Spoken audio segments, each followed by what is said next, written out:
بسم اللہ الرحمن الرحیم۔ آج جس موضوع پر مجھے گفتگو کرنی ہے وہ ہے اسلام کا خاندانی نظام۔ اسلام ہماری جو فیملی ڈائنامکس ہیں اس کے بارے میں کیا رہنمائی ہمیں فراہم کرتا ہے، اس سے پہلے کچھ تمہیدی باتیں ہیں جو کہ ہمیں کچھ کانسیپچول نیچر کی باتیں ہیں جو ہمیں سمجھ لینا ضروری ہے ہمارے لیے۔ سب سے پہلے تو یہ کہ خاندان ہم کہتے کسے ہیں جدید عمرانیات کی اصطلاح میں اگر ہم دیکھیں تو، اس کے بعد خاندان جو ہے اس کا معاشرے سے کیا تعلق ہے، پھر اس کے بعد ہم دیکھیں گے کہ جو خاندان ہے اس کو کون سے انٹرنل اور ایکسٹرنل تھریٹس ہوتی ہیں جن کا کہ سامنا ہوتا ہے اس ادارے کو، پھر ہم آخر میں دیکھیں گے کہ وہ کون کون سے طریقے ہو سکتے ہیں کہ لائحہ عمل کیا ہو سکتا ہے جس میں ہماری اسلام رہنمائی فرماتا ہے کہ ہم ان چیلنجز کو فیس کر سکیں، کاؤنٹر کر سکیں۔ خاندان جو ہے جدید سماجیات میں، عمرانیات میں ایک ادارے کو کہتے ہیں جو کچھ لوگوں پر مشتمل ہوتا ہے اور اس کی دو کنڈیشنز ہوتی ہیں، یا ایک کہہ لیں کہ گروہ، ایک گروپ لوگوں کا جسے سوشل ریکگنیشن حاصل ہو، یعنی معلوم ایسا گروہ، افراد کا ایسا مجموعہ جو معلوم ہو، لوگوں کے علم میں ہو اس کا، اور دوسری کنڈیشن ہوتی ہے کہ ان کے درمیان ایموشنل بانڈنگ ہو، یعنی رشتہ جو ہے، لگاؤ ہے آپس میں، وہ جذباتی ہونا چاہیے۔ اب اس پرسپیکٹو میں دیکھیں تو پھر تو فیملی بہت براڈر ٹرم ہے، بن جاتی ہے، اس میں پھر بہن بھائیوں کا رشتہ اور جو ہمارے باقی جو ریلیٹیوز ہیں، چچا، پھوپھیاں، ننہال، ددھیال، وہ سارا وہ بہت براڈر ہو جاتا ہے۔ لیکن ہم جس پس منظر میں آج خاندان کی بات کر رہے ہیں، خاندانی نظام کی بات کر رہے ہیں، وہ ہے ایکسکلوسیولی میاں بیوی اور ان کے بچے جو ہیں، ان کی جو ہے وہ ایک ادارہ جو ہم قائم کرتے ہیں۔ خاندان جو ہے کسی بھی معاشرے کی بنیادی اکائی کہلاتا ہے، بیسک سٹرکچرل یونٹ کہلاتا ہے، یعنی وہ بنیاد جس کے اوپر معاشرے کی عمارت کھڑی ہوتی ہے۔ اگر یہ جو ہے بنیاد اگر جو ہے وہ کھوکھلی ہو جائے تو عمارت بھی معاشرے کی جو ہے وہ ڈھہ جاتی ہے، گر جاتی ہے۔ یہ جو بنیادی جو سٹرکچرل یونٹ کہا جاتا ہے اس کو معاشرے کا، اور بھی معاشرے کے یونٹس ہیں، ان کو سوشیالوجی میں ان کو انسٹیٹیوشنز کہا جاتا ہے، سوشل انسٹیٹیوشنز، پولیٹیکل انسٹیٹیوشن ہے، اکنامک انسٹیٹیوشن ہے، اسی طرح ان میں ایک ایجوکیشنل انسٹیٹیوشن ہے، ایسے ہی ایک ان میں خاندان بھی ایک انسٹیٹیوشن کہلاتا ہے، یعنی وہ ستون ہے جس کے اوپر کہ معاشرے کی عمارت کھڑی ہوتی ہے۔ اور تمام انسٹیٹیوشنز میں سب سے بنیادی انسٹیٹیوشن ہے یہ کسی بھی معاشرے کا۔ کیوں معاشرے کے اندر اس کو اتنا بنیادی تصور کیا جاتا ہے اس کی اہمیت کو؟ اس لیے کہ خاندان جو ہے وہ نرسری ہے جو معاشرے کو فعال، پروگریسو، مثبت، تربیت یافتہ نسل پرووائڈ کر سکتا ہے، یا یہ خاندان ہی ہے جو کہ بالکل خراب قسم کی نسل جو ہے وہ ڈسٹرکٹیو، بکھری ہوئی، منتشر الخیال قسم کی نسل پرووائڈ کر سکتا ہے۔ تو یہ خاندان و نرسری ہے۔ اب یہ نپولین کا بھی قول ہے کہ تم جیسے مجھے، اس کا قول تھا کہ تم مجھے اچھی مائیں دے دو تو میں تمہیں اچھی قوم دے دوں گا۔ تو بیسیکلی جو یہ ادارہ ہے، یہ خاندان کا، یہ تربیت کا ادارہ ہے۔ جو انسان کی تربیت خاندان سے ہوتی ہے وہ اور کہیں سے نہیں ہوتی۔ تربیت ہم کس سینس میں کہتے ہیں کہ جو پرسنالٹی ڈیولپمنٹ ہوتی ہے، شخصیت سازی جو ہوتی ہے انسان کی، وہ بچہ جو ہے وہ شروع کے، ہمارے ہاں سکولنگ تو 4 سال بعد ہوتی ہے نا شروع، تو اس کی بہت ساری چیزیں تو وہ اپنے خاندان سے، اپنے گھر سے، فیملی سے سیکھ چکا ہوتا ہے، اور اس کے بعد بھی وہ اگر سکول جاتا ہے یا کالج جاتا ہے تو وہ چند گھنٹوں کے لیے جاتا ہے، باقی آ کے پھر رہتا تو خاندان میں اپنے۔ تو سب سے زیادہ انفلوئنشل فیکٹر جو ہوتا ہے اس کی پرسنالٹی کی شیپنگ میں، وہ اس کی فیملی ہوتی ہے، اس کے پیرنٹس ہوتے ہیں۔ اور یہ انسٹیٹیوشن جتنا زیادہ ہیلدی ہوگا وہ بچوں کی تربیت بھی اتنی ہیلدی ہوگی۔ وہ جو نسل جو ہم نے بات کی، کیونکہ یہ نرسری ہے معاشرے کی، جس نے کہ اس کو ایک اچھی تربیت یافتہ نسل مہیا کرنی ہے، وہ فعال معاشرے کے کارکن مہیا کرنے ہیں، تو اب یہ جو ادارہ ہے یہ جتنا ہیلدی ہوگا، جتنا اسٹرانگ ہوگا، جتنا مضبوط ہوگا، اتنا معاشرہ کا مضبوط ہوگا آپ کا، اتنا آپ کا معاشرہ ہیلدی ہوگا۔ جتنا یہ ادارہ کمزور ہو جائے گا وہ آپ کا معاشرہ بھی اتنا ہی کمزور ہوگا۔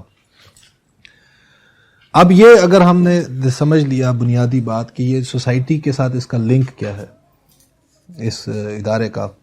اب دیکھیں نا، ہم ایجوکیشنل انسٹیٹیوشنز کے بارے میں کیا کہتے ہیں کہ یہ تعلیم کے ادارے ہیں۔ تربیت کا ادارہ ہمیشہ خاندان کو ہی قرار دیا جاتا ہے کہ انسان کی جو پرسنالٹی کی شیپنگ ہوتی ہے۔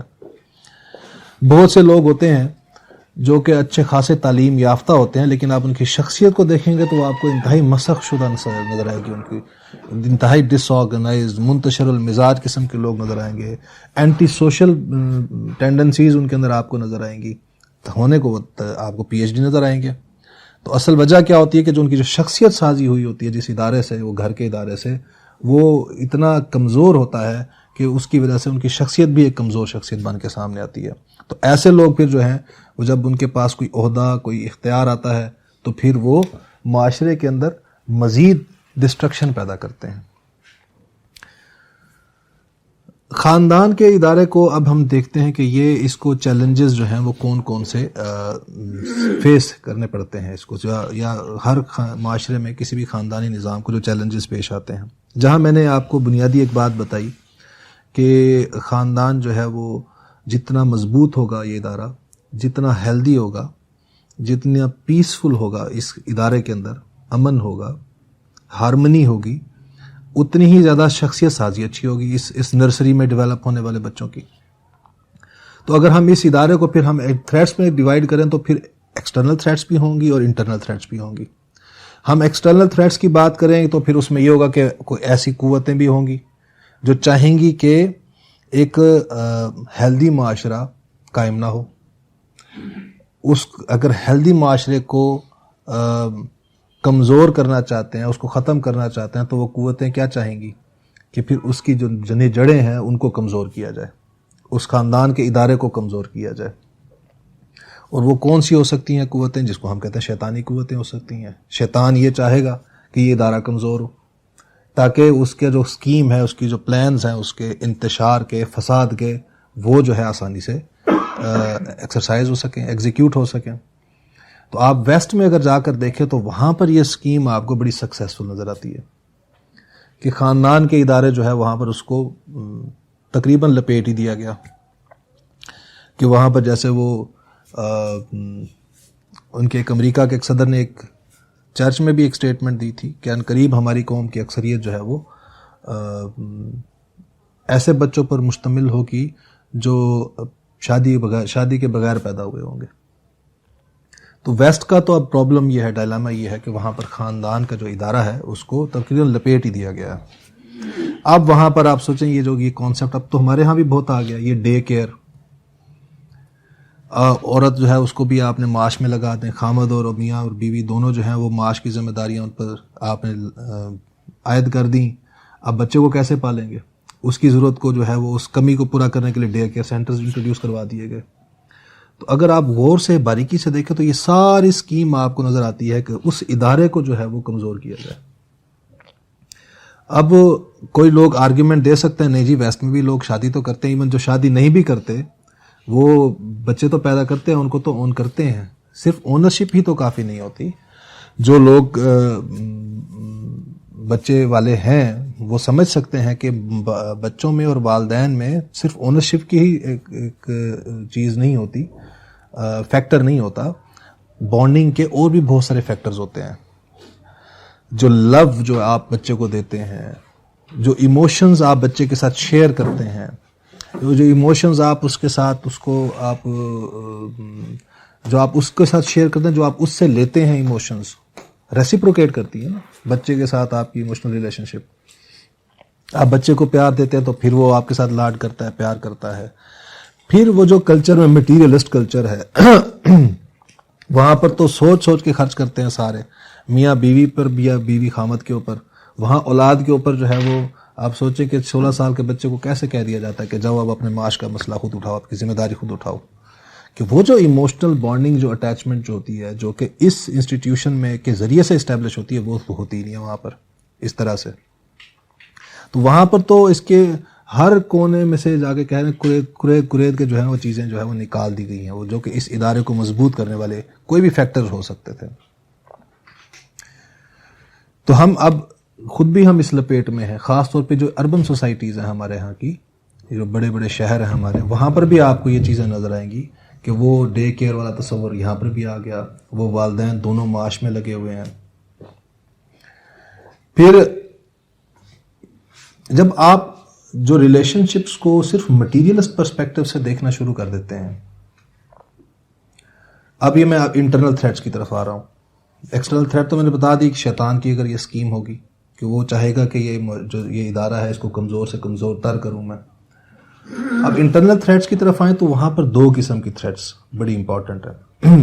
ایک وہ کہ جو مجھ سے منسلک ہیں، ایک وہ جو کہ میرے گھر کے باقی اراکین سے منسلک ہیں. مجھ سے منسلک تھریٹس کیا ہو سکتی ہیں میرے خاندان کے ادارے کو؟ وہ یہ ہو سکتی ہیں، میرے بہت سے اسٹیریوٹائپس ہو سکتے ہیں، غلط تصورات ہو سکتے ہیں، جو تصورات میری انٹریکشن کو انفلوئنس کرتے ہیں. میں اپنی بیوی کو کیسا سمجھتا ہوں؟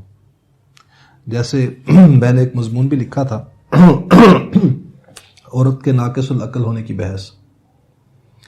تو ہمارے ہاں جب پرسپیکٹو یہ اگر میں سمجھ لیا جائے کہ یہ تو عقل سے ہی پیدل ہے، تو اس کو میں نے کیا بات کرنی اسے؟ یا یہ تصور کہ مجھے اللہ نے قوام بنایا، حاکم بنایا ہے، لہذا بس جو میں کہوں گا وہی ہوگا، اس کی کوئی بات نہیں چلے گی، یہاں پر ہر حکم میرا چلے گا. اب یہ جو اسٹیریوٹیپیکل ہمارے تصورات ہیں یہ سب سے بڑا پرابلم بن جاتے ہیں. اب آپ کہیں کہ جناب میں قوام ہوں، مجھے حاکم بنایا اللہ نے، آپ اس کی کوئی سنیں ہی نہ بات، تو کب تک وہ برداشت کرے گی آپ کی بات کو؟ آخر انسان ہے نا، وہ بھی، اس کی بھی ایموشنز ہیں، اور آخر تو ریئیکٹ کرے گا. وہ مشین ہوتی ہے جو ریئیکٹ نہیں کرتی، وہ ایموشن لیس ہوتی ہے. تو جب آپ بالکل ون سائیڈڈ فائرنگ کر رہے ہوتے ہیں تو اس کا پھر ریئیکشن جو ہے وہ فساد نکلتا ہے. دو صورتوں میں نکلتا ہے، یا تو عورت طلاق لے کے چلی جائے گی، آپ سے علیحدہ ہو جائے گی، یا وہ یہ صبر کرتی ہے کہ اچھا کوئی بات نہیں، ذرا بچوں کو بڑا ہو لینے دو، پھر میں اسے لوں گی بدلہ. پھر وہ اولاد کے ذریعے سے بدلہ لیتی ہے کہ ساری اولاد کو اپنے ساتھ بنا لیتی ہے وہ، اور اس کو بالکل بڑھاپے میں کارنر کر کے رکھ دیتی ہے. تو آپ اگر جا کر دوسری طرف دیکھیں، ہم کہتے ہیں نا قرآن کی کسی بھی بات کی تشریح جو ہے وہ ہمیں حضور صلی اللہ علیہ وسلم کی سیرت سے اور ان کی سنت سے ملتی ہے. تو وہاں پر آپ دیکھیں تو آپ صلی اللہ علیہ وسلم کا ہی قول ہے کہ برا ہے وہ حاکم جسے اپنا حکم استعمال کرنا پڑے. یعنی اب اس کی تشریح آپ کریں گے جب قوام کی، حاکم کی، تو یہ تو آپ مانیں گے ٹھیک ہے، ظاہری بات ہے کہ ادارہ قائم کیا ہے، اب اس ادارے کا کوئی نہ کوئی ہیڈ تو ہوگا، کوئی ڈیسیژن میکنگ اتھارٹی کوئی ایک سے ایک ہی ہوگی، لیکن اس اتھارٹی کو بھی کچھ گائیڈ لائنز دی گئی ہیں کہ اس اتھارٹی کو یوز کیسے کرنا ہے. فیصلہ کرنے کا اختیار تو دے دیا گیا، لیکن یہ نہیں کہ یہ مادر پدر آزاد ہے یہ اختیار، اس کی بھی کوئی لمٹس ہیں، کوئی باؤنڈریز ہیں، اس کی کوئی پروٹوکولز ہیں. اس کے اس میں بتایا گیا کہ آپ کو وہ حاکم، برا حاکم وہ ہے جس کو اپنا حکم استعمال کرنا پڑے. کیا مطلب نکلتا ہے اس کا؟ کہ آپ کو جمہوریت پسند ہونا چاہیے، گھر میں مشورے سے چلیں سارا چیزوں کو لے کر. You have to be democratic, فیصلہ آپ کریں، لیکن ڈیسیژن میکنگ کے پروسیس میں سب کو آن بورڈ لیں، پارٹیسپیٹ کروائیں. جب آپ وہ سب کی پارٹیسپیشن انشور کریں گے تو پھر جو فیصلہ ہوگا وہ کلیکٹیو فیصلہ ہوگا، اس کو سب اون کریں گے. آپ ون سائیڈڈلی ایک فیصلہ اپنے طور پہ کر لیں گے تو وہ اوبے تو کر لیں گے، لیکن ایکسیپٹ کوئی نہیں کرے گا اسے. یہ دو الگ الگ چیزیں ہیں، اوبیڈینس اور ایکسیپٹنس. اوبیڈینس یہ ہے کہ مان لینا، آپ نے بیوی کو حکم دیا، اس نے مان لیا آپ کا، کیا اس نے قبول بھی کیا اسے یا نہیں کیا؟ تو دل سے وہ قبول نہیں کرتے وہ فیصلے. وہ قبولیت تب پیدا ہوتی ہے جب آپ سینس آف پارٹیسپیشن ڈیولپ کریں اس ادارے کے اندر، اس انسٹیٹیوشن کے اندر. خود سوچیں ذرا، یہ جو ادارہ قائم کر رہے ہیں آپ، ایک سوشل کانٹریکٹ کر رہے ہیں، لوگ میاں بیوی، لوگوں کو گواہ بنا کر اور اللہ کو جو ہے حاضر ناظر جان کر اللہ سے عہد باندھ رہے ہیں. وہ ایک بنیاد رکھ رہے ہیں ایک ادارے کی، تو وہ دونوں مل کر باندھ رہے ہیں نا. اکیلے بھی تو رہ سکتے تھے. شادی جو ہے وہ کیا ہے، اس سے کون سی نیڈ ہے جو گریٹیفائی ہوتی ہے؟ ہمارے ہاں ایک تصور تو صرف یہ ہے نا کہ وہ جوڑ دیا جاتا ہے کہ یہ انسان کی صرف جنسی جو ہے وہ ضرورت کے لیے ہے، اس کی فلفلمنٹ کے لیے. جنسی ضرورت تو اس کے بغیر بھی پوری ہو سکتی ہے. تو یہ بڑا مسخ شدہ تصور ہے فیملی کے انسٹیٹیوشن کے بارے میں کہ یہ انسان کی صرف سیکشل نیڈز کو گریٹیفیکیشن کا ایک سورس ہے. وہ بھی ہے، اس کی گریٹیفیکیشن بھی ہوتی ہے، لیکن صرف یہی نہیں ہے. بنیادی چیز یہ نہیں ہے. یہ انسٹیٹیوشن کی جب ڈائنامکس کو سمجھیں گے، اس کی امپورٹنس کو، سگنیفیکنس کو سمجھیں گے آپ سوسائٹی کے پرسپیکٹو سے، سوشل ڈائنامکس کے پرسپیکٹو سے، پھر آپ کو سیکس سیکنڈری چیز نظر آئے گا، اس میں پرائمری چیز نظر نہیں آئے گا.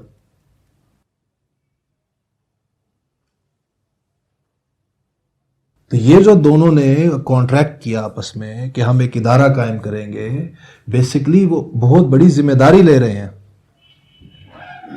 معاشرے کے اندر کچھ کنٹریبیوٹ کرنے کی. یہ کوئی پریویلیج نہیں ہے جو وہ حاصل کرنے جا رہے ہیں. یہ ایک ذمہ داری ہے جو دونوں شعوری طور پر اپنے کندھوں پر ڈال رہے ہیں کہ ہم نے سوسائٹی میں کنٹریبیوٹ کرنا ہے.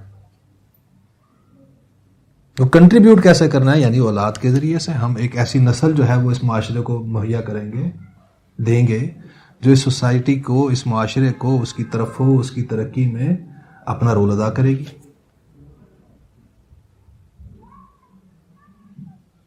اب سوچیں نا، جب میں نے بات کی، جب میں نے ابھی بتائی کہ بھی یہ جو معاشرہ جو ہے، یہ جو فیملی کا انسٹیٹیوشن ہے، اس کی جو کنڈیشنز ہیں ان میں سے ایک یہ ہے کہ معلوم، سوشلی ریکگنائزڈ. کیوں ضروری ہے ابھی سوشل ریکگنیشن؟ جب اس کا تعلق میری نیڈ سے متعلق تھا اگر، تو پھر سوسائٹی کے لیے اس میں سوسائٹی کے اندر اس کا اعلان کرنا کی اس کی کیا ضرورت تھی؟ اب آپ سوچیں ذرا، اب آپ اپریشیٹ کر سکیں گے اس حدیث کو جس میں آپ صلی اللہ علیہ وسلم نے فرمایا کہ نکاح کی منادی کرو.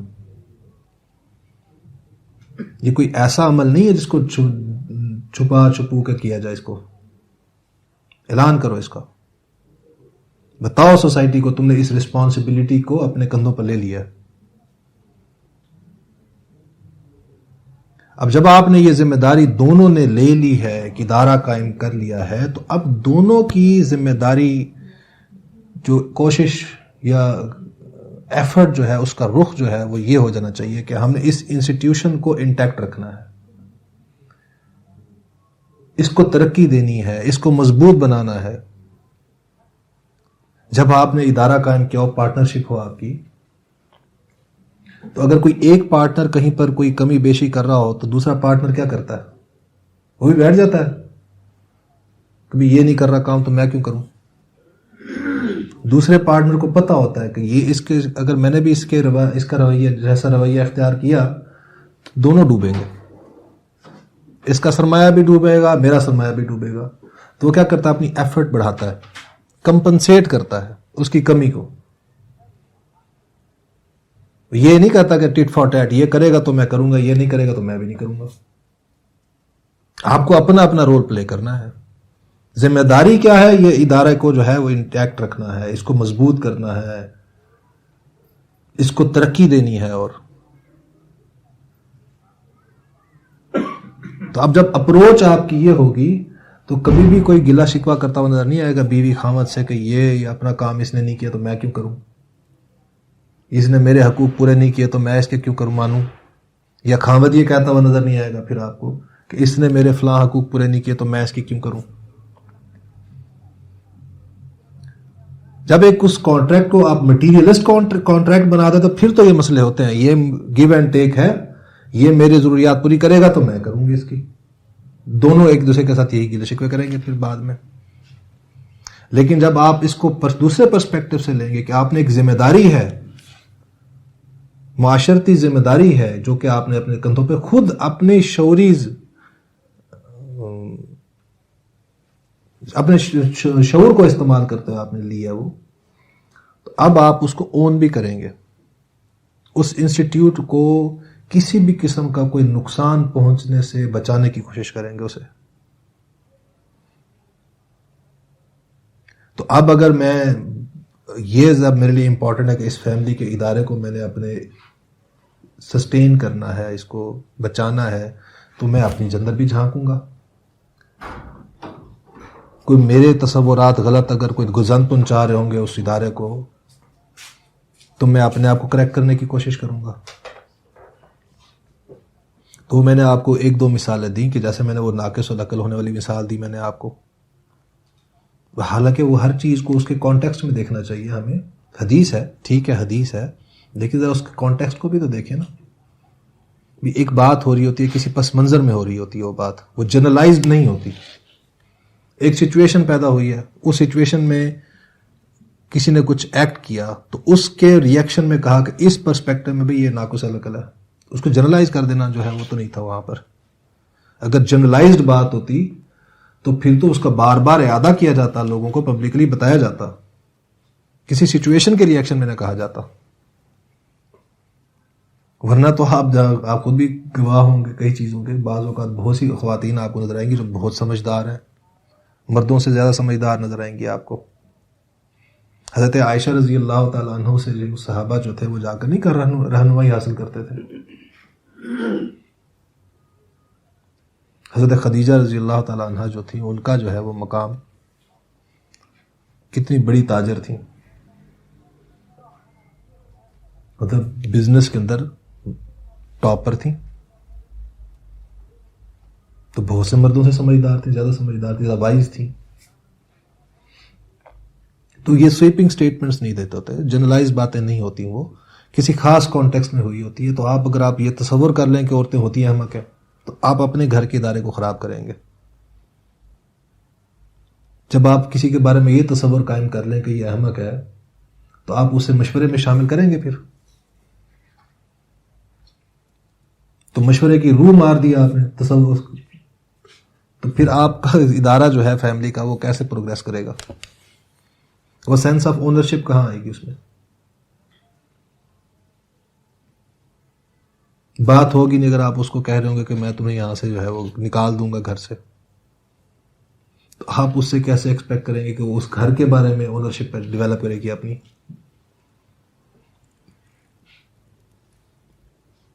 تو یہ مطلب تصورات جو ہیں, نیگیٹو تصورات جو ہیں, یہ ان کو بچائیں اپنے آپ کو ان چیزوں سے, ان اسٹیریوٹائپس سے اپنے آپ کو, ان کو جنرلائز نہ کریں. ان کو اس کا بھی اتنا ہی حق ہے اس ادارے کے اندر جتنا کہ آپ کا ہے. دونوں یہ پارٹنرشپ ہے بیسکلی. ڈیسیژن میکنگ کسی ایک کے پاس آئی ہے, لیکن اس ڈیسیژن میکر کو بھی کہہ دیا گیا ہے یہ کہ تم نے ڈیسیژن میکنگ جو کرنی ہے وہ مشورے سے کرنی ہے, ون سائیڈلی نہیں کرنی تم نے اسے. یعنی ڈی سینٹرلائزڈ سسٹم ہونا چاہیے آپ کے اس ادارے میں, مشورے سے چلیں آپ. پھر دوسری جو تھریٹس کا پرسپیکٹو ہے, یعنی میرے جو پارٹنر ہیں, میرے بیوی ہیں, میرے بچے ہیں, ان کو دو قسم کے چیلنجز فیس کرنے پڑ رہے ہوتے ہیں. یا میری بیوی ہے تو ان کے لیے, اس کے لیے میرے بچے اور میں. تو ان کو مطلب جو پارٹنر ہیں آپ کے اس انسٹیٹیوشن کے اندر, دوسرے اسٹیک ہولڈرز ہیں, ان کو دو قسم کے چیلنجز فیس کرنے پڑ رہے ہوتے ہیں. ایک ہوتے ہیں ایکسٹرنل, ایک ہوتے ہیں انٹرنل. ایکسٹرنل یہ ہے کہ اپنے ماحول میں اگر وہ کچھ دیکھ رہے ہیں جو دوسروں کے پاس ہے, اب وہ ان کے اندر احساس محرومی پیدا ہو سکتا ہے, وہ آپ کو انفلوئنس کر سکتے ہیں, وہ آپ پر پریشر بلڈ کر سکتے ہیں, ہمیں بھی یہ چیز لا کر دو. آپ ایمانداری جو ہے وہ اس پر چلنا چاہتے ہیں, تو اس کے اندر تو وہ ساری لگژریز نہیں آ سکتی لائف کی. تو اب اگر وہ اپنے ماحول سے اثر لے کر آپ کو فورس کرتے ہیں, پش کرتے ہیں کہ ہمیں یہ چیزیں لا کر دو, تو آپ کو ٹریک سے ہٹا سکتے ہیں نا. ماحول گھر کا خراب ہوگا, آپ کا ٹینشن پیدا ہوگی, کانفلکٹس کریٹ ہوں گے. اور دوسرا جو چیلنج ہو, وہ جو انٹرنل ہے, وہ ہے آپ کا ریئیکشن. آپ جس طرح سے ڈیل کر رہے ہیں ان کو, اس کے جیسے میں نے پہلے کہا کہ ون سائیڈلی ڈیسیژن میکنگ کر رہے ہیں آپ, تو ایک وقت اس کے اندر ریئیکشن آئے گا. وہ امیڈیٹ بھی ہو سکتا ہے, وہ ڈیلیڈ بھی ہو سکتا ہے. جیسے میں نے کہا کہ وہ بعض اوقات عورتیں جو ہیں وہ کچھ وہ صبر کر لیتی ہیں کہ ٹھیک ہے میں اس سے بدلہ بعد میں لوں گی. تو ریئیکشن اس کا سامنا کرنا پڑتا ہے آپ کو. یا آپ کے سامنے جو ہے وہ آپ اگر فورس کرتے ہیں, پریشرائز کرتے ہیں, یہ کام نہیں ہونا چاہیے, وہ آپ کے سامنے تو جو ہے وہ نہیں کریں گے. جب آپ گھر میں نہیں ہوں گے تو وہ کام سارے ہوں گے. یاد ہوگا میں نے پچھلی دفعہ جو لیکچر یہاں پر دیا تھا اس میں نے پنشمنٹ کے بارے میں ڈسکشن کی تھی. تو میں نے بتایا تھا کہ پنشمنٹ کا ایک نقصان ایک یہ ہے کہ جب تک پنشر سامنے ہوگا تو کام سے رکے رہیں گے, جیسے ہی پنشر سامنے سے ہٹے گا وہ کام دوبارہ ہوگا. تو اگر آپ نے اس قسم کی ون وے ٹریفک چلا کر رکھی تو اس کا انٹرنل ریئیکشن بھی پیدا ہوتا ہے. آپ کی بات کو قبولیت حاصل کبھی نہیں ہوتی اولاد میں, بیوی میں بھی اولاد میں بھی. اتھارٹی کو آپ ایکسرسائز کر رہے ہیں, ان کو بھی پتہ ہے ہم مجبور ہیں, معاش سارا اس کے ہاتھ میں ہے, فائنینس اس کے ہاتھ میں ہے, ہماری ضروریات اس سے بندھی ہوئی ہیں. اگر ہم اس کو اوبے نہیں کریں گے تو ہم ان ساری لگژریز سے محروم ہو جائیں گے. تو وہ بھی پھر آپ کو ایکسپلائٹ کرتے ہیں. آپ اپنی اتھارٹی کو ایکسپلائٹ کر رہے ہیں, وہ آپ کو اور طرح سے ایکسپلائٹ کرتے ہیں. پھر آپ کی موجودگی میں بہت اچھے نظر آئیں گے آپ کو. میں ایک گواہ ہوں ایک چیز کا. ملتان میں ایک بہت بڑے عالم دین تھے, مشہور عالم دین تھے, ایک مکتبہ فکر کے. تو ان کے بچے جو ہیں وہ میرے چچا کے گھر پڑھنے آتے تھے. اب وہ بڑے پردے دار, ان کی بیٹیاں بھی, ان کے بیوی بھی. اب وہ جب باہر لینے آئے ہوتے تھے بیوی کو اور بچوں کو, تو وہ جب باہر آتے تھے تو پردے میں آتے تھے, اندر وہ سارا پردہ اترا ہوتا تھا ان کو یہاں پر. اب وہ عالم دین صاحب باہر گلی میں کھڑے ہیں, یہی سمجھ کے کھڑے ہوئے ہیں کہ میرے بچے اور بیوی میرے اس پردے کو جو ہے نا اندر بھی انٹیکٹ رکھ کے بیٹھے ہیں. ان کو نہیں پتا کہ اندر جو ہے, چونکہ اس میں وہاں پر میری اتھارٹی کوئی نہیں ہے. یا آج ہم یونیورسٹیز میں دیکھتے ہیں بچیاں بہت سی آتی ہیں گھروں سے پردہ برقع پہن کے آتی ہیں, جیسے ہی بس سے اترتی ہیں برقع اتار دیتی ہیں, اور جب گھر جانے لگتی ہیں پھر برقع پہن کے چلی جاتی ہیں. تو پھر ریئیکشن ایسے آتا ہے. جب تک آپ سامنے ہوں گے آپ کی آنکھوں میں دھول جھونکتے رہیں گے, وہ آپ کو بڑے باادب, بڑے مروت والے, آپ چاہتے ہیں میری اولاد بہت نیک ہو, دینی ہو, ویسا بن کے دکھا دیں گے آپ کو. ہم میں سے تو بہت سے لوگ تو اپنے ماضی کے تجربے سے دیکھ بھی بیٹھے ہیں یہ چیز. آپ کو بڑے متقی نظر آئیں گے, آپ کو لگے گا کہ میرا اولاد جو ہے یہ میری جانشین ہے, حقدار ہی یہی ہے, لیکن وہ سارا تصنع ہوگا. اس میں آپ ٹریپ میں آ جاتے ہیں, پھر آپ بھی دھوکہ کھاتے ہیں. تو اس چیلنج کو بھی فیس کرنا ہوتا ہے آپ نے, اس کو بھی کاؤنٹر کرنا ہے کہ آپ نے ایسا رویہ اختیار نہیں کرنا گھر میں جس میں کہ دوسرا آن بورڈ نہ ہو, جس سے وہ ریئیکشن کا شکار ہو جائے. اس کا طریقہ جو ہے وہ کیا ہو سکتا ہے کہ آپ سینس آف پارٹیسپیشن دیں سب کو, ڈیسیژن میکنگ میں انوالو کریں, اور نیگیٹو سائیڈ ہے نا جو لائف کی, اس کو اگنور کریں, اس پر زیادہ توجہ مت دیں. پازیٹیو سائیکالوجی پوری اب ایک فیلڈ ہے ہماری, جس کی اپروچ کیا ہے, وہ یہ کہتے ہیں کہ آپ کسی شخص کی خامیوں کو کیوں غور کرتے ہیں, اس کے اوپر جو اس کی شخصیت کے مثبت پہلو ہیں آپ اس کو فوکس کریں, اس کو اپریشیٹ کریں, اس کو انکریج کریں. وہ جو مثبت پہلو ہے اس کی شخصیت کا وہ پھیلتا جائے گا, پھیلتا جائے گا, پھیلتا جائے گا, اور اس کا جو منفی پہلو ہے خود سکڑتا جائے گا. تو یہی کام آپ گھر میں کریں, منفی چیزوں کو اگنور کریں, درگزر کریں اس سے. ضروری نہیں ہے کہ آپ ہر چیز کو پکڑ کے بیٹھ جائیں, یہ کیسے ہونا چاہیے, ایسا ہونا چاہیے, ایسا ہونا چاہیے. آپ کو یاد ہوگا یہیں پر ہی میں نے ایک لیکچر جو پچھلا دیا تھا اس میں نے جہاں پنشمنٹ, وہ بچوں کے ساتھ میں نے بات کی تھی کہ بچوں کو پنشمنٹ دینا چاہیے یا نہیں دینا چاہیے.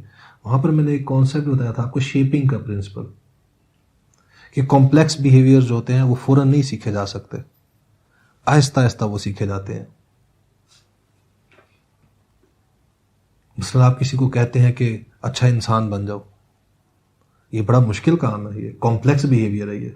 مطلب اس اچھا انسان میں بہت ساری چیزیں ہیں. آپ کو اس کا مطلب ہے اسے جھوٹا نہیں ہونا چاہیے, اس کا مطلب اسے دھوکے باز نہیں ہونا چاہیے, اس کا مطلب اسے انسانی ہمدردی اس کے اندر ہونی چاہیے, اس کا مطلب ہے اس کی اللہ تعالیٰ سے بہت اچھا تعلق ہو اس کا مطلب ہے اس کے اندر اللہ کا خوف بھی ہو, اس کا مطلب ہے اس کے اندر حقوق العباد کا بھی کوئی خوف ہو کہ یار مجھ سے پوچھ گچھ ہونی ہے اس کے بارے میں. کتنی ساری چیزیں ہیں جو کہ اس کے اندر ہونی چاہیے اچھا انسان بننے کے لیے. جبکہ اگر آپ کسی کو کہیں کہ بھائی نماز پڑھا کرو, اب یہ سمپل سا ایک بیہیویئر ہے, یہ کمپلیکس بیہیویئر نہیں ہے. تو کمپلیکس بیہیویئر جب آپ نے سکھانے ہیں کسی کو, تو پھر آپ آہستہ آہستہ یعنی اس اچھا انسان بننے کے لیے اس کی طرف بڑھنے والا ہر قدم اس کو اپریشیٹ کریں, انکریج کریں. وہ نماز نہیں پڑھتا تھا تو اس نے ایک نماز پڑھی ہے تو آپ اپریشیٹ کریں, بجائے اس کے کہ آپ اس کو 4 نمازیں نہ پڑھنے پہ ڈسکریج کریں, آپ اس کو کرٹیسائز کریں. اس نے اگر آج ایک دفعہ سچ بول دیا ہے تو آپ اس کو اپریشیٹ کریں, یہ نہ کہیں کہ تم نے 9 جھوٹ بھی تو بولے ہیں. تو آہستہ آہستہ وہ 1 سچ 2 ہوں گے, 3 ہوں گے, 4 ہوں گے, اور پھر آہستہ آہستہ وہ آپ کے وہ جو گول ہے الٹیمیٹ اس تک پہنچ جائے گا. وہ یہ ذرا ڈیلیڈ ہوتا ہے پروسیس, سوئفٹ نہیں ہوتا, جلدی نہیں ہوتا, صبر کرنا پڑتا ہے اس کے لیے.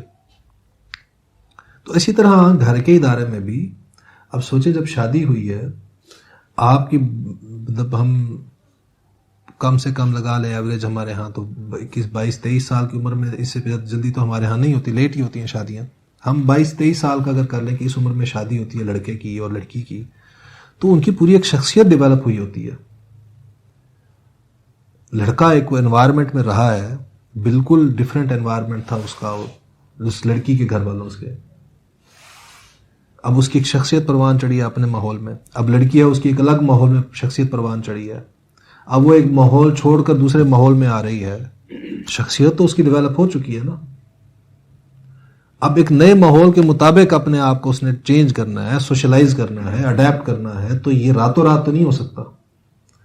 جہاں 22-23 سال اس کو لگے ہیں جو شخصیت ڈیولپ ہونے میں, اس کو تھوڑا سا تو ٹائم دینا آپ, کہ وہ نئی جو ہے انوائرمنٹ کے ساتھ اپنے آپ کو سوشلائز کر سکے.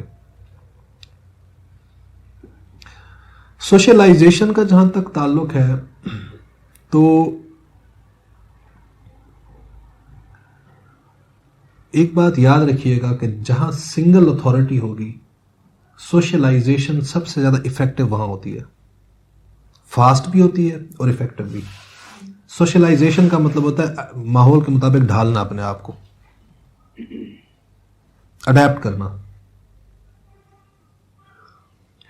ہمارے ہاں جو یہ کلچر ہے جوائنٹ فیملی سسٹم کا, یہ سوشلائزیشن کے پروسیس میں سب سے بڑی رکاوٹ یہ ہے. یہ انتہائی غیر معقول اور غیر فطری نظام ہے جوائنٹ فیملی سسٹم کا. وہ بدی جو گھر چھوڑ کر آئی ہے, میرے عقد میں آئی ہے, مجھے قوام مان کے آئی ہے, حاکم مجھے مانا ہے.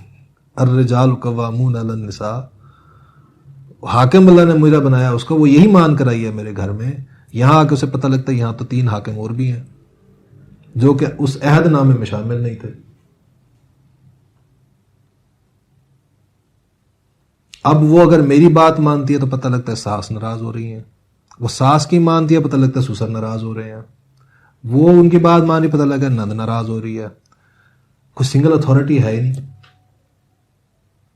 اس نے اپنے آپ کو ڈھالنا ہے اگر, تو کس کے مطابق ڈھالے اپنے آپ کو؟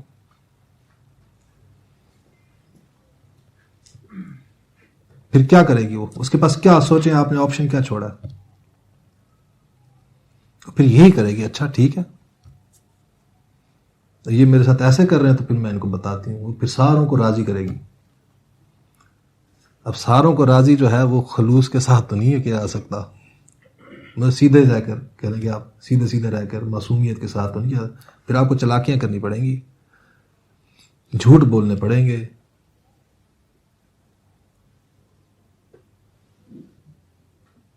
اب جب آپ نے یہ کام شروع کر دیا گھر کے اندر, تو پھر آپ نے گھر جو ہے اس کے ادارے کو ہیلدی کہاں رکھا. وہ عورت جو ہے اب جب بچوں کی تربیت کرے گی, کیا تربیت کرے گی؟ آپ نے اس کو جو سوشلائزیشن کروانی تھی وہ آپ نے یہ کرائی ہے جوائنٹ فیملی میں. جو ڈھالا ہے اس کی شخصیت کو جس رخ پر, وہ یہ ڈھالا ہے کہ چالاک ہونا چاہیے تمہیں, چکر باز ہونا چاہیے تمہیں, سب کو چکر دے سکو تم، تاکہ سب تم سے خوش ہوں.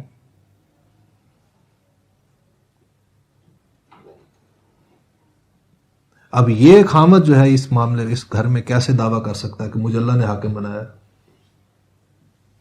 یہ تو مجرم ہے سب سے بڑا.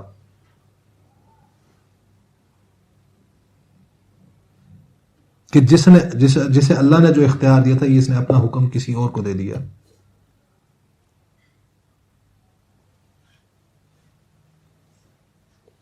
تو جو نیوکلیئر فیملی سسٹم ہے وہ اسلام کے بھی عین مطابق ہے، فطرت کے بھی عین مطابق ہے، انتہا سب سے معقولیت کے قریبی وہی ہے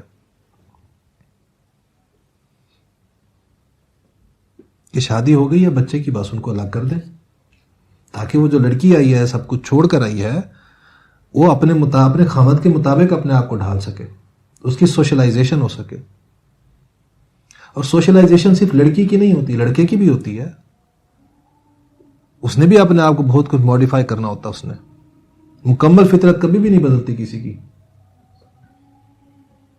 تو شادی میں آ کر تو کمپرومائزز ہوتے ہیں، وہ دونوں طرف سے ہوتے ہیں. جوائنٹ فیملی سسٹم میں یہ اسپیس ملتا ہی نہیں ہے، نہ لڑکی کو ملتا ہے نہ لڑکے کو ملتا ہے. دونوں لگے ہوتے ہیں اسی چیز میں کہ ایسا ہم نے اس طریقے سے ہینڈل کرنا ہے کہ امی بھی ناراض نہ ہو، ابو بھی ناراض نہ ہو، گھر والوں کو کچھ پتہ نہ چلے ہم نے یہ کام کیا. وہ باہر گھوم کے آئے ہوں گے تو وہ بھی کہیں جھوٹ بول کے بہانے بنو کے وہ گھومنے کے لیے جائیں گے باہر. تو ان کو سوشلائز ایک دوسرے کے مطابق اپنے آپ کو ڈھالنے کا، اپنی ول کو ایکسرسائز کرنے کا موقع ہی نہیں ملتا. وہ جو انسٹیٹیوشن جو انہوں نے جو ایک کانٹریکٹ کیا تھا سوشل کہ ہم ایک ادارہ قائم کرنے جا رہے ہیں، وہ ادارہ قائم کرنے کا تو موقع ہی نہیں ملتا انہیں. اس کی سیرابی کا کیا موقع ملا انہیں؟ بچے ہیں تو وہ پھر کوئی اور ہی پال رہا ہے کہیں اور، وہ جوائنٹ فیملی میں رہ رہے ہیں تو وہ باقی بھی ہیں، آپ کے بہن بھائی رہ رہے ہیں ان کے بچے بھی ہیں. تو اب آپ کے بچے جو ہیں وہ انوائرمنٹ سے باقیوں سے بھی تو انفلوئنس لے رہے ہیں نا. تو سنگل آپ کا جو انفلوئنس تھا وہ کہاں رہ گیا؟ مکمل انفلوئنس بچے کی پرسنالٹی کی شیپنگ میں. آپ جس رخ پر لے جانا چاہ رہے تھے بچوں کو لے جا ہی نہیں سکیں گے آپ. تو اگر آپ چاہتے ہیں کہ آپ اپنے بچوں کو جو ہے وہ ایک رخ پر لے کر جائیں تو اس کے لیے پھر نیوکلیئر فیملی سسٹم لے کر آنا پڑے گا، آپ کو اڈاپٹ کرنا پڑے گا.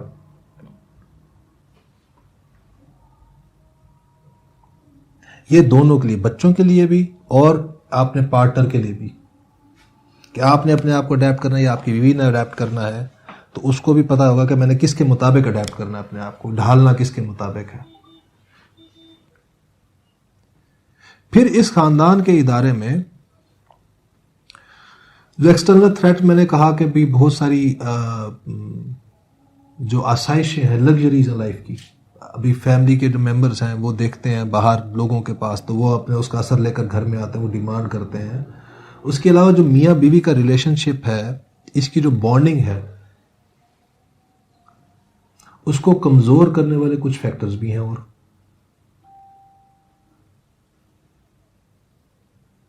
میں جو ہے وہ باہر جب جاتا ہوں بنی سوری ہوئی عورتیں دیکھتا ہوں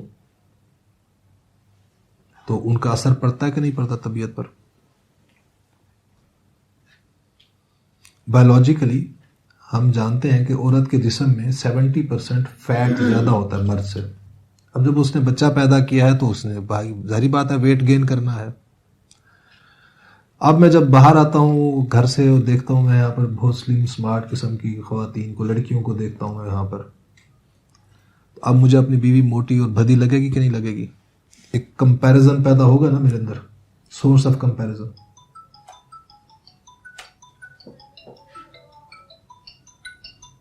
یہ جو ہم جو جینڈر سیگریگیشن کی بات کرتے ہیں، اسلام جینڈر سیگریگیشن کی بات کرتا ہے اس لیے کہ جناب پردے کی بات کرتا ہے کہ انسان اپنی جو جنس کی جو محرک ہے اس کو کنٹرول میں رکھ سکے. انتہائی نامعقول دلیل ہے یہ، استدلال ہے یہ. اصل میں تو میرے فیملی کے انسٹیٹیوشن کی پروٹیکشن کے لیے ہے. نہ میرے سامنے کوئی اور عورت اپوزٹ جینڈر کی عورت آئے گی، نہ مجھے اپنی بیوی کے سامنے کوئی کمپیریزن، سورس آف کمپیریزن ہوگا. جو جیسی بھی ہے مجھے وہی اچھی لگے گی. کوئی ٹیمپٹیشن ہی نہیں ہوگی.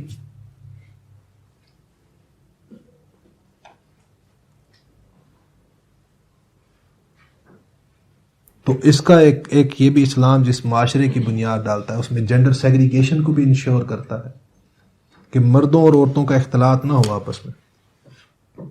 مکسڈ سوسائٹی نہیں ہونی چاہیے. اس کی وجہ صرف یہ ہے کہ تاکہ فیملی کے انسٹیٹیوشن کو اسٹرانگ کیا جائے. اس کو درپیش چیلنجز میں ایک چیلنج کی کمی کی جائے. اس کو جتنا مضبوط کیا جا سکے کیا جائے. اگر ان کو اگنور کریں گے ان چیلنجز کو آپ تو فیملی میں کانفلکٹس کریٹ ہوں گے.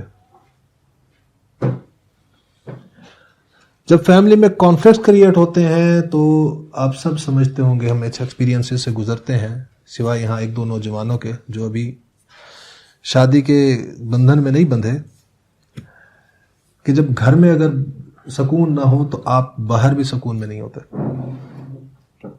ورک فیملی کانفلکٹ جو ہے وہ پورا ایک کانسیپٹ ہے جس کے اوپر بہت ریسرچز ہو رہی ہیں کہ اس کو کس طرح سے کنٹرول کیا جائے, مینیج کیا جائے, کہ انسان جو ہے وہ اپنے گھر سے جو اس کے کانفلکٹ کریٹ ہوتے ہیں وہ اس کے ورک انوائرمنٹ کو انفلوئنس کر رہے ہوتے ہیں, اور اس کے ورک انوائرمنٹ میں جو کانفلکٹس کریٹ ہوتے ہیں وہ اس کے گھر کے انوائرمنٹ کو انفلوئنس کر رہے ہوتے ہیں. یہ بیلنس کیسے کیا جائے, ہارمنی کیسے لائی جائے.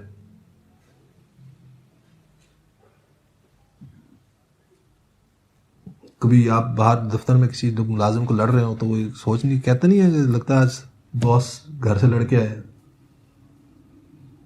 تو اثرات پڑتے ہیں اس کے. تو جب آپ گھر میں آپ کے سکون نہیں ہوگا, امن نہیں ہوگا, آپ اس کانفلکٹ کو لے کر جب باہر آئیں گے تو ایک کانسیپٹ ہوتا ہے جسے ہم کہتے ہیں ڈسپلیسمنٹ. یہ غصہ جو ہے وہ ہم اپنے سے طاقتور کے اوپر نہیں نکالتے, اپنے سے کمزور پہ نکالتے ہیں. ہمارے ان جو کانفلکٹس ہیں اس کا کوئی نہ کوئی شکار ہوتا ہے معاشرے میں. تو وہ جو فساد گھر میں پیدا ہوا تو وہ فساد معاشرے میں آیا نا, اس کے اثرات.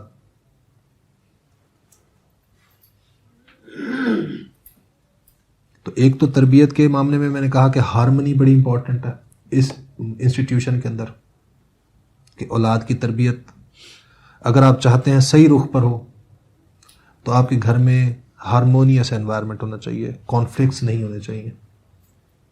پھر میں نے دوسری بات کہی کہ یہ ہارمنی کیوں ضروری ہے, تاکہ میاں بیوی کو, اولاد کو, سب کو ایک دوسرے کے مطابق سوشلائز کرنے کے لیے آسان انوائرمنٹ ملے, ان کو مشکل نہ ہو اس میں اپنے آپ کو ڈھالنا ہو اگر کسی کے مطابق. تو تیسری چیز میں کیا بیان کر رہا ہوں, وہ یہ کر رہا ہوں کہ اگر آپ کے گھر کے اندر امن ہوگا, سکون ہوگا, تو اس کے اثرات معاشرے میں آئیں گے. اگر آپ کے گھر میں بے چینی ہوگی, وہ بے چینی لے کر آپ باہر آئیں گے اور اس کا اظہار کسی نہ کسی کے اوپر ہوگا, تو آپ کے گھر کے کانفلکٹس معاشرے کے اندر بھی کانفلکٹس کریٹ کریں گے. ایک امبیلنسڈ آدمی جب گھر سے باہر نکلے گا تو معاشرے میں بھی بیلنس کریٹ نہیں کرے گا, امبیلنس ہی کریٹ کرے گا.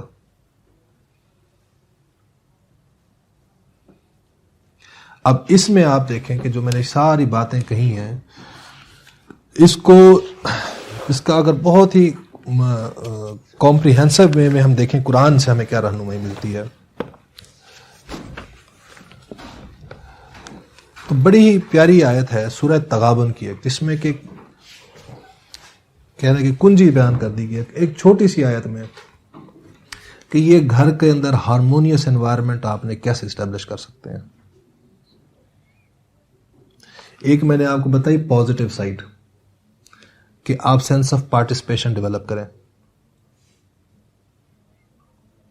آن بورڈ لیں, ان کو مشورے میں شامل کریں, اسٹیریوٹائپس کو اپنے جھٹک دیں, منفی جو باتیں ہیں آپ کے ذہن میں اپوزٹ جینڈرز کے بارے میں, عورتوں کے مردوں کے بارے میں, مردوں کے عورتوں کے بارے میں جو اسٹیریوٹائپس ہیں, غلط تصورات, وہ جھٹک دیں, آپ ریئلسٹک ہو جائیں.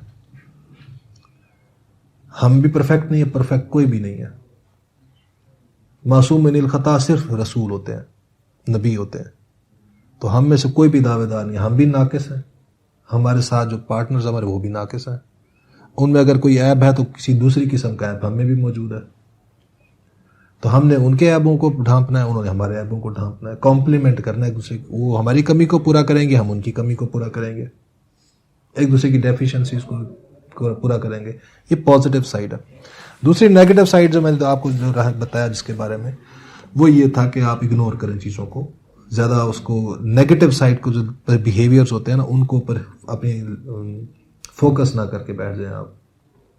یہ جو نیگیٹو سائڈ کے بارے میں ہے, یہاں پر سورہ تغابن کے اندر اللہ تعالیٰ نے رہنمائی فرمائی ہے وہاں پر کہ اگر یہ کرو گے تو تمہارے گھر میں ایک ہارمونیس انوائرمنٹ پیدا ہوگا. ایک کہہ لیں اس سے کمفرٹ زون ڈیولپ ہوتا ہے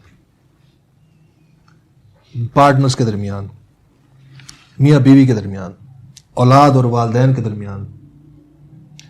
فرمایا یا ایھا الذین آمنوا ان من ازواجکم واولادکم عدوا لکم فاحذروہم. اے ایمان والو, تمہارے ازواج یعنی تمہارے زوج اور تمہاری اولاد میں بعض تمہارے دشمن ہیں. سارے نہیں کہہ اسٹیٹمنٹ جو ہے کہ سویپنگ اسٹیٹمنٹ نہیں دے سکتے کہ سارے دشمن ہیں, ان میں کچھ دشمن ہیں. اب یہاں پر زوج کا لفظ آیا. تراجم جب آپ دیکھیں گے تو آپ کو ایک مسئلہ نظر آئے گا. لکھنے والے چونکہ مرد حضرات ہیں تو جہاں پر بھی قرآن مجید میں زوج کا لفظ نظر آئے گا نیچے ترجمہ نظر آئے گا بیوی. حالانکہ زوج دونوں ہوتے ہیں, بیوی کے لیے خامد اور خامد کے لیے بیوی. اب جو میں نے کہا نا کہ اسٹیریوٹائپس ہمارے ڈیولپ ہو جاتے ہیں, وہ غلط تصورات ایک سے بارے میں ڈیولپ ہو جاتے ہیں, وہ اس طرح سے ہوتے ہیں کہ ہمارے جو بائسز ہیں وہ سارا کچھ الٹ پلٹ کر کے رکھ دیتے ہیں. اب جب آپ یہ تصور کر لیں, یہ آیت کا ترجمہ پڑھیں, جب آپ تراجم کو پڑھیں گے تو وہاں سے تو آپ یہ دیکھیں گے تمہاری اولاد اور تمہاری بیویوں میں دشمن. اللہ نے کہا تھا نا بیویوں کو جا کے سنا کے تانے ماریں گے کہ اللہ نے کہا ہے. ہاں اللہ نے یہ نہیں کہا, اللہ نے تو زوج کا لفظ استعمال کیا ہے, اس نے تو دونوں کو کہا ہے, وارن کیا ہے. دوسرا رخ کیا ہے کہ آپ اپنے آپ کو بالکل سمجھ لیں گے کہ ایگزیمپٹڈ ہے, یہ جو حکم آ رہا ہے یہ میرے لیے تو نہیں ہے, یہ اس کے لیے ہے حکم. اب یہ امبیلنس کریٹ ہو گیا, حالانکہ آپ کو دونوں کو کہا جا رہا تھا بھائی تم دونوں نے یہ کام کرنا ہے.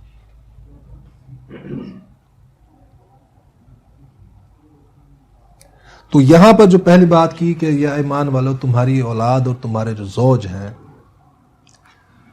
ان میں تمہارے لیے بعض ہیں جو ایسے جو کہ دشمن ہیں تمہارے. فاحذروہم, ہوشیار رہنا, اس سے الرٹ رہنا. یہ الرٹ رہنا کس سینس میں ہے, وارننگ دی جا رہی ہے کہ انسان کو اپنی اولاد سے, اپنی جو زوج ہے اس سے محبت تو ہوتی ہے, فطری بات ہے.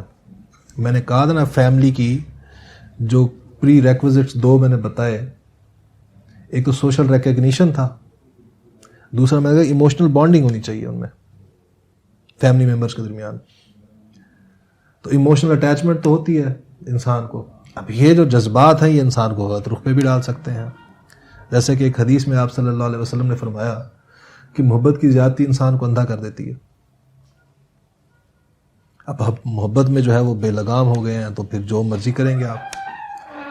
تو وہاں پر یہ ایک لگام ڈالی گئی ہے کہ دیکھو یہ اندھی محبت نہیں ہونی چاہیے تمہاری ان کے ساتھ. اس میں بعض ایسے ہوں گے تمہاری بیویاں اور بعض تمہاری اولاد بھی ایسی پیدا ہو سکتی ہے جو تمہیں غلط ٹریک سے ہٹا سکتی ہے, یا ان کی محبت جو ہے وہ تمہارے اندر اتنی راسخ ہو جائے گی, اتنی زیادہ ہو جائے گی, افضل ہو جائے گی کہ تم اللہ اور اس کے رسول کے احکامات کو جو ہے وہ پس پشت ڈال دو گے.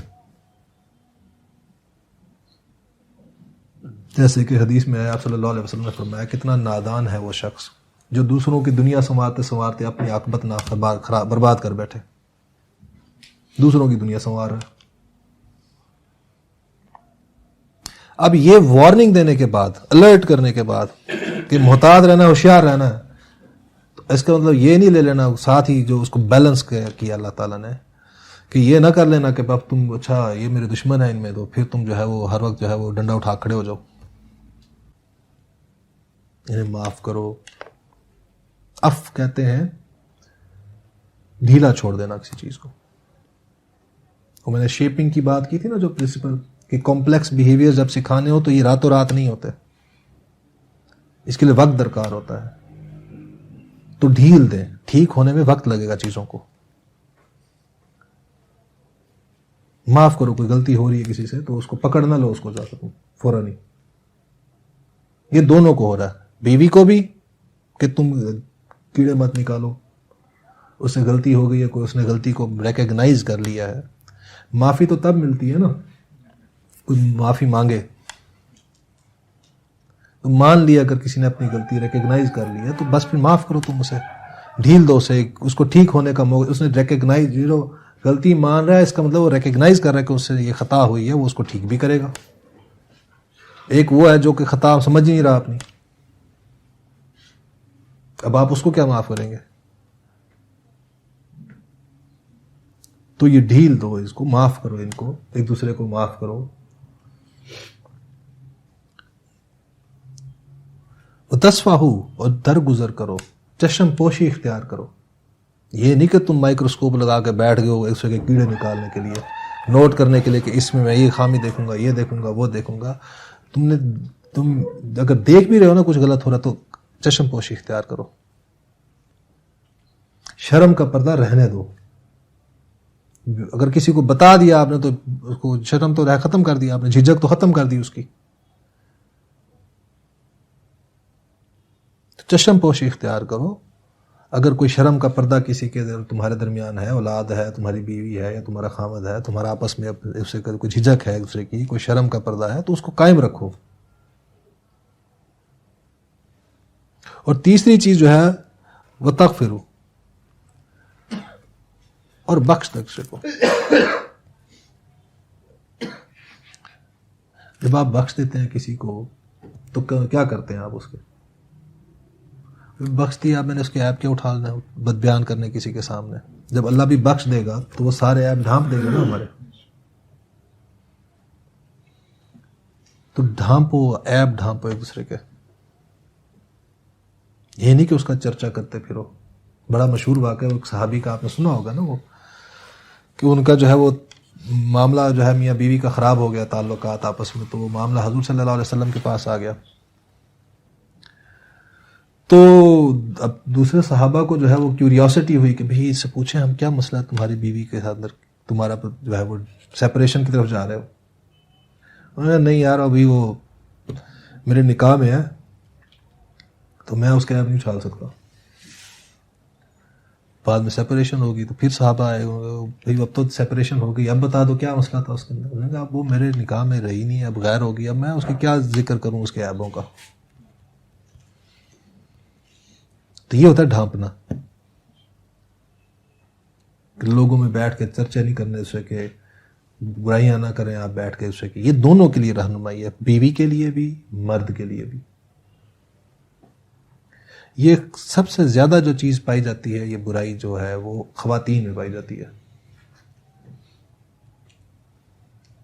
کیونکہ ایموشنز اللہ نے خواتین میں زیادہ رکھی ہیں. تو ایموشنز کے اندر ری ایکشن بھی بڑی جلدی پیدا ہوتا ہے.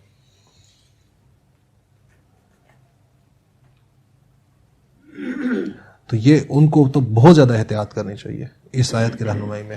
کرنی دونوں کو. یہ نہیں کہ مرد بھی کم ہوتے ہیں، مرد بھی کرتے ہیں یہ چیز کہ وہ اپنی بیویاں ہیں ان کے جو عیب اچھالتے ہیں، اور ایون اولاد کے بھی، کیونکہ یہ تو پوری فیملی کے لیے گائیڈ لائنز ہیں.